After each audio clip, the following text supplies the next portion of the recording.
이스라엘의 사사였던 기드온의 아들 70명 중에 한 사람이었던 아비멜렉은 자기 형제를 다 죽이고 스스로 왕이 됐잖아요. 그가 왕이 되어 이스라엘 다스린 지 3년 됐습니다. 3년 됐는데 아비멜렉의 죄에 대해서 하나님이 이제 심판을 시작하십니다. 23절과 24절을 같이 읽어보겠습니다. 시작. 하나님이 아비멜렉과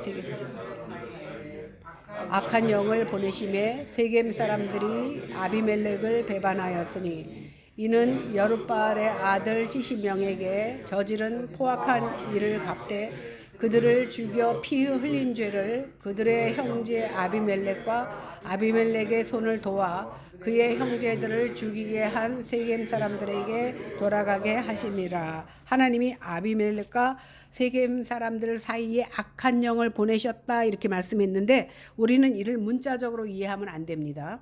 왜 그러냐 하면 하나님은요 악한 성품을 가지고 계시지 않습니다. 또 결코 악의 근원이 되시는 분이 아닙니다.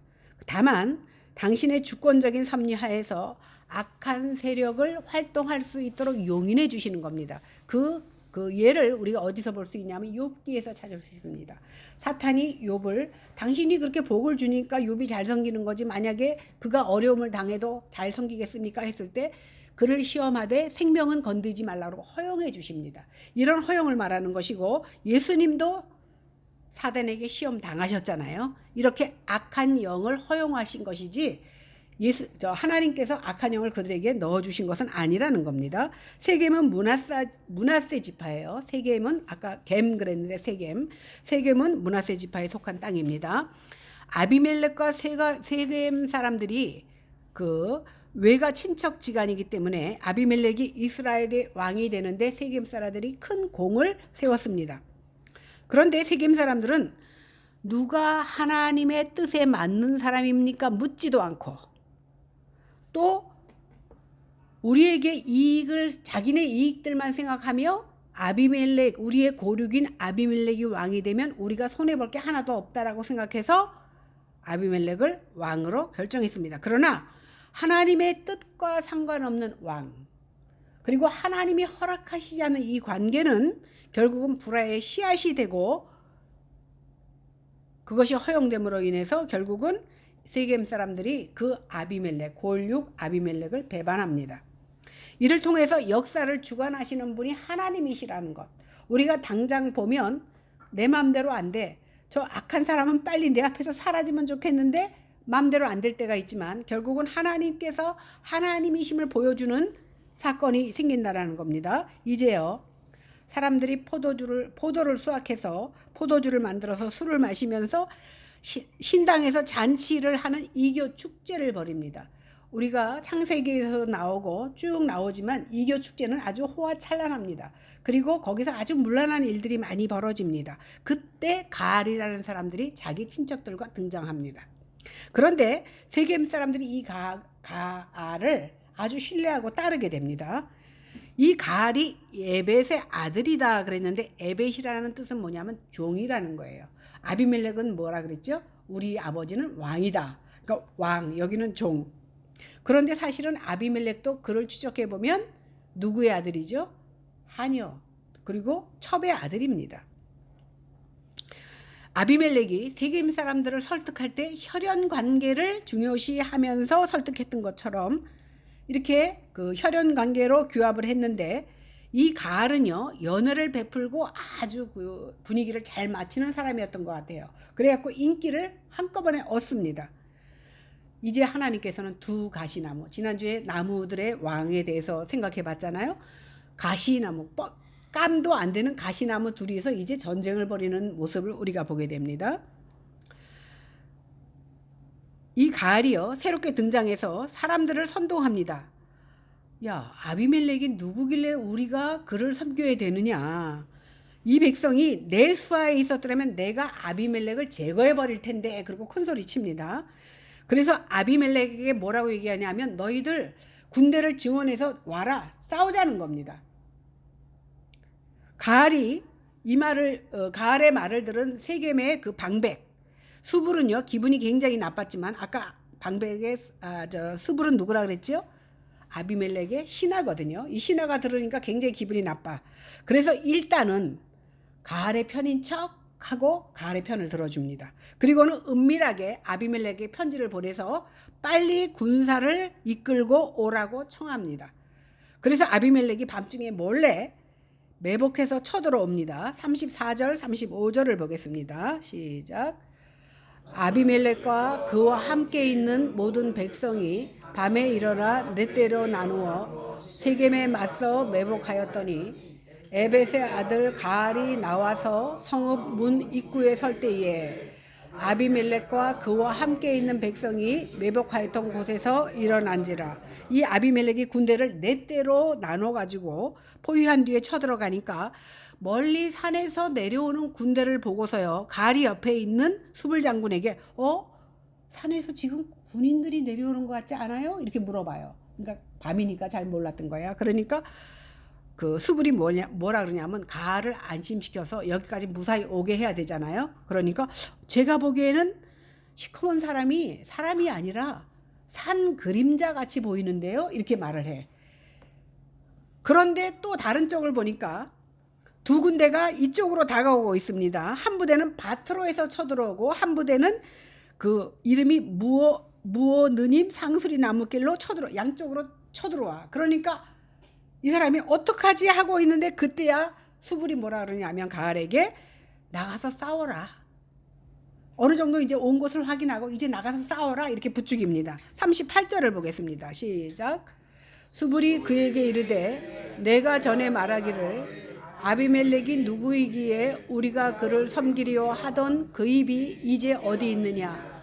이들이 내가 업신여기던 그 백성이 아니냐. 청하노니 이제 나가서 그들과 싸우라 하니. 네가 아비멜렉이 누군데 우리가 그의 종노릇을 하냐. 그러면서 의시되지 않았느냐. 그 용기 어디로 갔지? 저 사람이 바로 당신이 우습게 보던 그 아비멜렉의 군대야. 그러니까 너 나가서 싸워. 이렇게 그 사람의 자존심과 체면을 건드리면서 부추깁니다. 그래서 그 세겜 사람들이 결국은요, 가알은요 세겜 사람들과 같이 나가서 아비멜렉과 싸웁니다. 그런데 완전히 패망합니다. 그러자 수불이 드디어 본색을 드러내고 지금은 가알 편인 것처럼 했잖아, 이 장군이. 그런데 적군이 지고 돌아오는 가알을 어떻게 해요? 오히려 그 형제들을 쫓아내 버려서 세겜에 살지 못하도록 쫓아내 버립니다. 이것으로 세겜의 반영은 끝이 났고 아비멜렉은 일단 세겜 옆에 있는 본거지 아루마라는 곳에서 거합니다. 근데 가만히 생각하니까 속에서 열불이 나는 거야. 아니, 이 세겜 사람들이 나를 배반하고 가알의 편을 들었다는 거야. 그러니까 분해, 이기긴 이겼는데. 그래서 분이 풀리지 않으니까 이 세겜 사람들을 죽여야겠다고 마음을 먹습니다. 이튿날 세겜 사람들이 밭에 나왔다는 소식을 듣자마자 아비멜렉은 성문 입구를 막고 두 부대를 그 밭에 있는 사람들을 공격하게 해서 다 진멸합니다.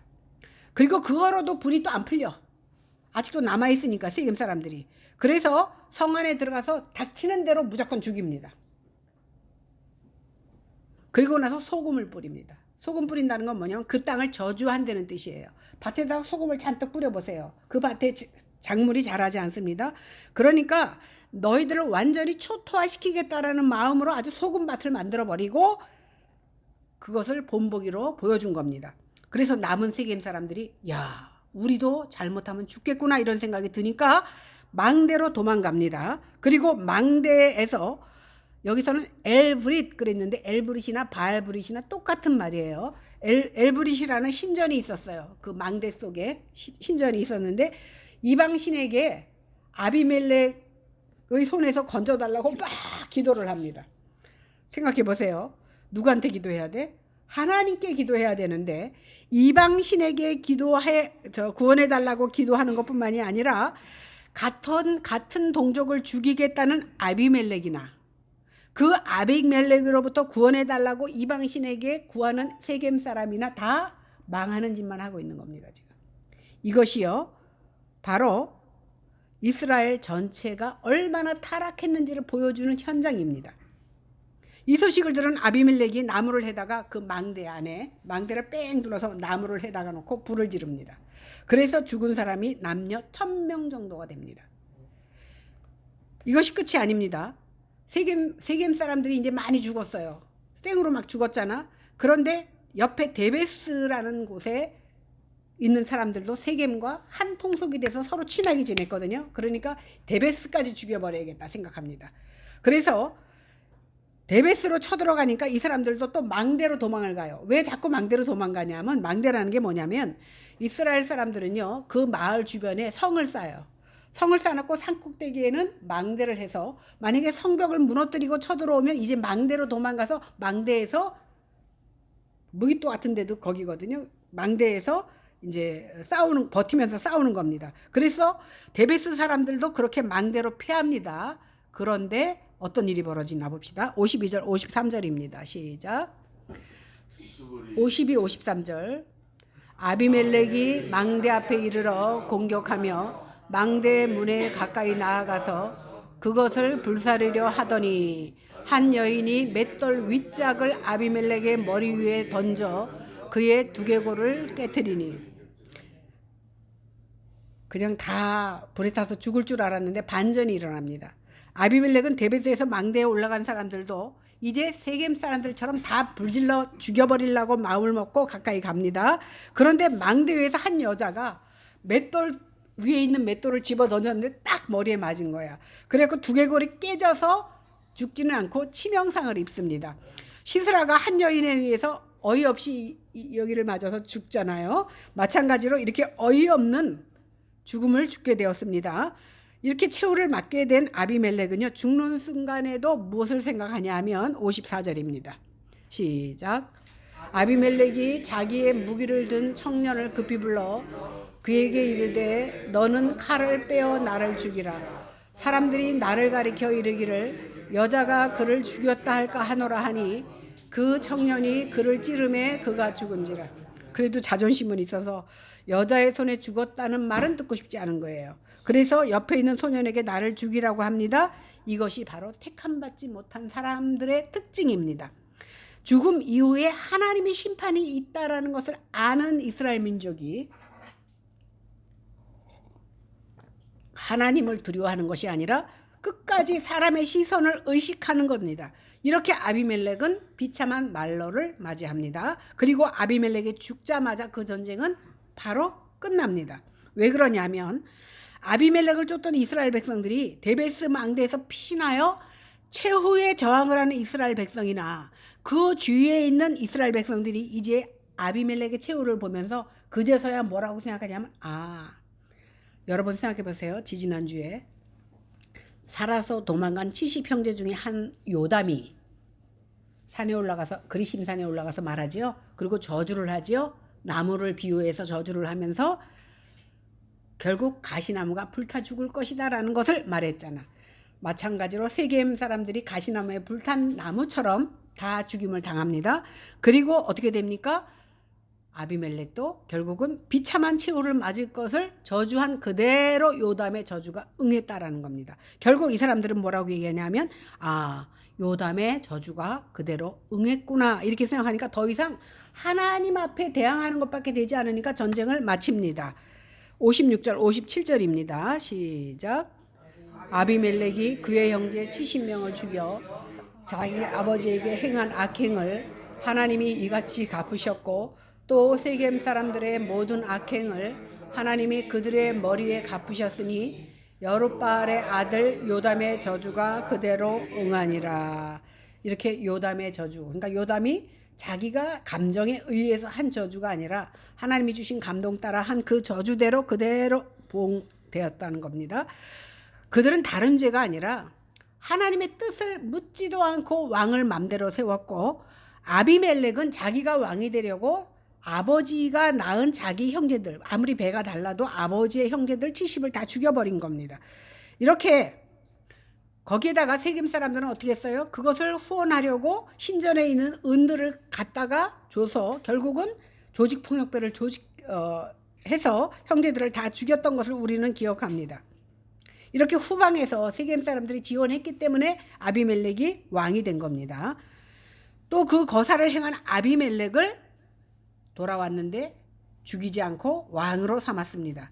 피 흘린 것에 대해서 하나님께는 그 피값을 그대로 갚아주셨다라는 것이 오늘 본문의 내용입니다. 그런데 우리가 이 말씀을 22절에서 57절까지 쭉 보면서 이 내용은 우리가 인지를 했습니다. 그렇다면 오늘 말씀을 단순히 왕이 되기 위해서 고륙을 죽인 아비멜렉의 도덕성에 대한 주의의 평가다 이렇게 생각하면 안 됩니다.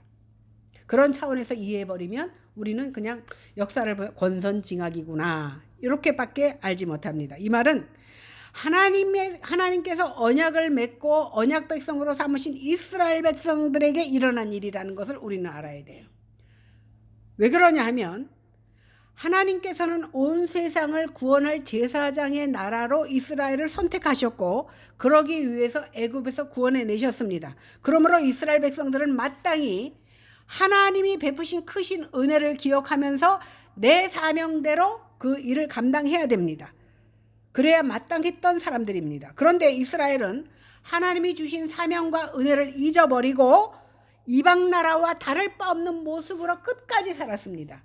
그들이 어려움에 당했을 때에도 어떻게 했어요? 하나님께 회개하고 구한 것이 아니라 이방 신전에서 오히려 우리를 구해달라고 빌었던 사람들입니다.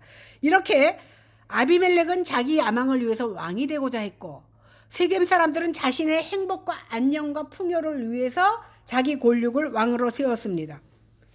전 이스라엘 백성은 나만 잘 먹고 잘 살면 된다라는 방식으로 생각했기 때문에 이것은 하나님의 뜻과 어긋난 것이 된 겁니다.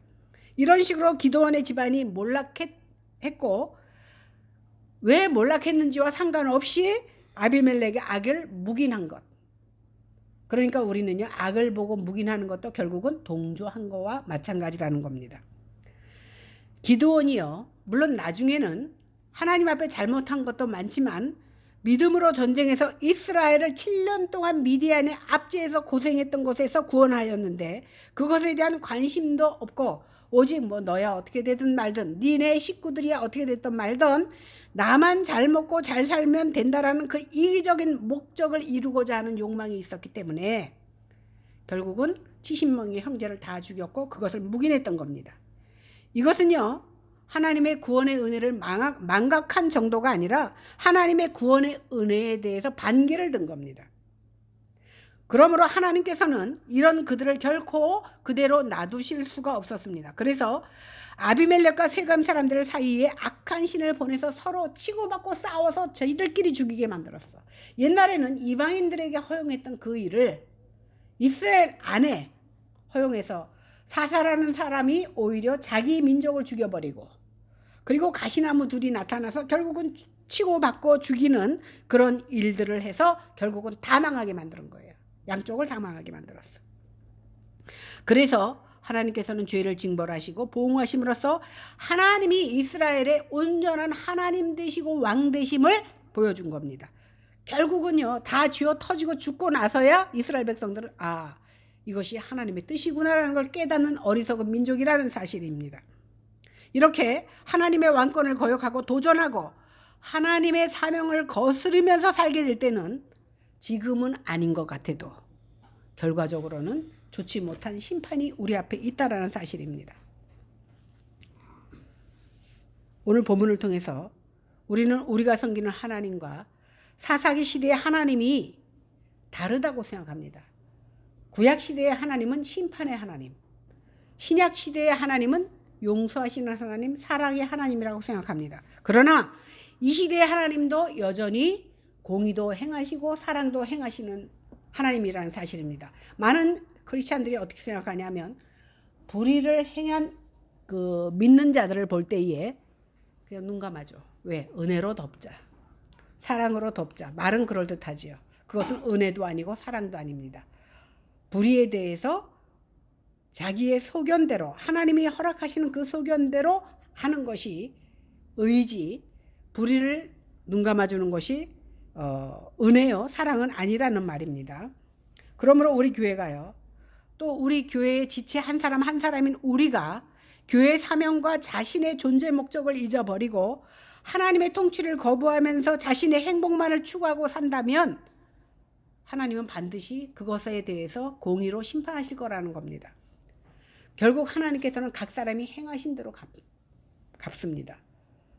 인간에게는 모든 것을 숨길 수 있고 가릴 수 있습니다. 그러나 주님을 사랑하고 주와 복음을 위해서 고난을 받고 참된 선을 행한 자에게는 하나님께서 영생으로 반드시 갚으시지만, 하나님이 끊임없이 말씀을 주시는데도 불구하고 자기 생각과 자기 고집대로 결국은 회개치 않고 자신의 방식대로 살아간다면, 하나님은 그 인자하신 하나님이시고 용납하시는 하나님이시지만, 길이 참으시는 하나님이시지만, 결국은 그 사람을 오히려 위하여 그에게 고난을 통해서 깨닫게 하시고, 깨닫고 돌아설 때에 하나님께서는 길을 열어주시지만, 끝까지 버틸 때에 하나님께서는 하나님의 노와 분노로 갚으신다라는 사실입니다.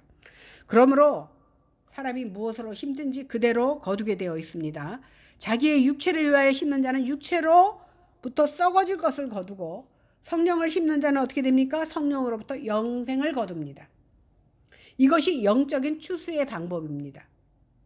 우리가 날마다 자기를 부인하고 자기 십자가를 지고 주와 복음을 위해서 살면 영생을 거두지만, 주님의 통치를 거부하고 주님의 사명을 거부하고 자기 육체의 만족, 내 행복, 내 배를 채우기 위해서 살면 결국 필경은 사망에 이르게 된다라는 사실을 오늘 말씀을 통해서 우리에게 교훈하고 있는 겁니다. 그러므로 자, 생각해 봅시다. 과거에 내가 뜨거운 믿음이 있었는데 지금 뜨겁지 않다면 그 믿음을 어디다 흘렸는지 돌아보는 이 시간 되기를 바랍니다. 우리가 주님의 다스리심을 받으면서 주님의 사명을, 나에게 각자의 사명을 허락하셨는데 그 사명에 순종하며 살고 있는지를 생각해 보시기 바랍니다. 아니면 이 세상에서의 행복한 삶, 안정된 삶을 소망하면서 이 땅에 재물을 쌓는 데만 연연하며 살고 있지는 않았는지 돌이켜보는 시간 되시기를 바랍니다. 교회와 사명보다도 내 가정, 내 자녀, 그것이 먼저가 되어 있지는 않는지를 돌아보는 시간 되기를 바랍니다. 이것이 바로 하나님 위에 무엇인가를 두는 것, 이것이 바로 우상이거든요. 보이지 않는 형상을 섬기지 않는다 할지라도 내 속에 하나님 아닌 것을 위에다 두고 산다면 그것이 바로 우상이 되는 겁니다. 일주일 동안 주님하고 상관없이 막 열심히 살다가 오늘 교회 나와서 1시간 투자하고서 안전한 천국 보험에 들었으니까 나는 천국 백성이야 라고 안심하지 말라는 겁니다. 그렇다면 이것은 결국 아비멜렉과 세겜 사람들과 다를 바가 없습니다. 그래서 우리는 변화되어야 됩니다. 제가 요즘 하나님 앞에 구하는 것이 뭐냐면, 20년 동안 기도했다 그랬잖아요. 나의 영적인 게으름을 놓고 기도합니다. 그런데 저도 기도하지만 여러분들도 영적으로 게으르다면 하나님 앞에 회개해야 합니다. 그러기 위해서 우리는 어떻게 해야 됩니까? 변화해야 됩니다. 제가 가끔 안타깝게 생각하는 게, 예배 중에 우리가 통성 기도할 때도 있고 같이 기도하자 그래도 다 물론 속으로야 깊이 기도하겠지요. 그러나 우리 교회가 기도에 뜨거운 것이 없다라는 것을, 그것이 나의 잘못이다라고 생각하고, 그리고 9년이나 흘렀는데도 아직도 제대로 교육하지 못하는 것에 대해서 저는 하나님 앞에 회개하고 있습니다. 이것 또한 영적인 게으름의 표시가 아닌가라는 생각을 하고 있습니다. 우리 교회가 정말 나를 돌아보고 우리 지체 한 사람 한 사람이 하나님 앞에 부족한 점이 무엇인지를 회개하고 돌아서지 않는다면 우리 교회는 정말 희망이 없습니다. 하나님께서는 그 바알브릿이라고 하는 이방신에게 나아가서 기도하며 부르짖었던 그들의 모습처럼 우리가 이 한 시간에 하나님 없는 하나님을 부르며 부르짖고 있다면 내 옆 사람도 모르고 나도 모를지라도 우리 하나님은 다 아신다는 겁니다. 그래서 그 아시는 하나님께서 그대로 우리의 행위대로 갚아주신다라는 사실입니다. 그것뿐만이 아닙니다. 계시록에 보니까 네 행위를 보시고 이 촛대를 내 촛대를 딴 데로 옮기리라. 복 받을 자에게 주신다라는 겁니다. 내 복도 있는 복도 빼앗아서 있는 자에게 복 받을 자에게 주신다라는 이 촛대가 빼앗기지 않도록 옮기시지 않도록 우리는 이 한 시간 나 자신을 돌아보고 기도하며 회개하며 하나님 앞에 바로 서는 모습이 우리에게 있어야 되겠습니다. 우리 주님은 우리를 구원하시기 위해서 어떤 대가를 치르셨습니까? 구원하시려고 십자가에서 살을 찢고 피를 흘려 죽으셨습니다. 그러므로 우리는 이것이 감격해서 날마다 주 앞에 나아가며 내 자아를 깨뜨려야 되는 겁니다. 왜? 나 때문에 죽은 자가 있다면 그 사람 앞에 은혜를 갚아야 되잖아요. 그런데 나 때문에 죽은 예수님에 대해서는 까마득하게 잊어버리고 어느 때 예수님을 찾습니까? 하나님 주세요.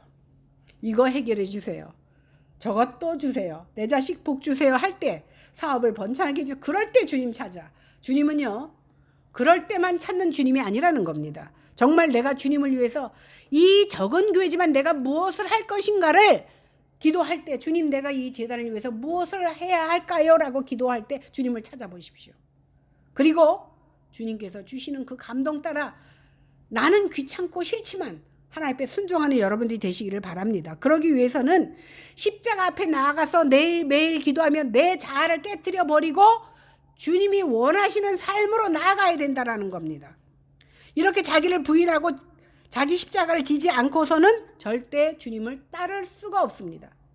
왜? 너무 바빠. 너무 할 일도 많아. 우리에게 다른 길은 없습니다.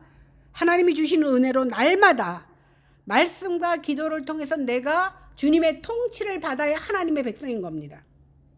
그래서 하나님의 영광을 위한 하나님의 자녀로서의 삶을 살아드리는 저와 여러분들이 되시기를 주님의 이름으로 간절히 축원합니다. 기도하겠습니다. 하나님 아버지 감사합니다. 무식하고 연약한 저희들 하나님의 말씀을 받아도 돌이키면 잊어버리고 하나님이 감동을 주셔도 우선 내가 급하니까 잠깐만 기다려 달라고 담대하게 말하는 저희들 하나님 용서하시고 우리가 어디다 내 믿음을 흘렸는지 돌아보아 내게 있는 촛대가 딴 곳으로 옮기지 않도록 우리 하나님 저희들을 지켜주시옵소서. 우리에게 믿음을 더하셔서 이제 더욱더 주님 앞에 기도하게 하시고 남은 나를 죽이고 주님을 따르는 저희들이 다 될 수 있도록 하나님 역사하여 주시옵소서. 감사드리며 예수님 이름으로 기도했습니다. 아멘.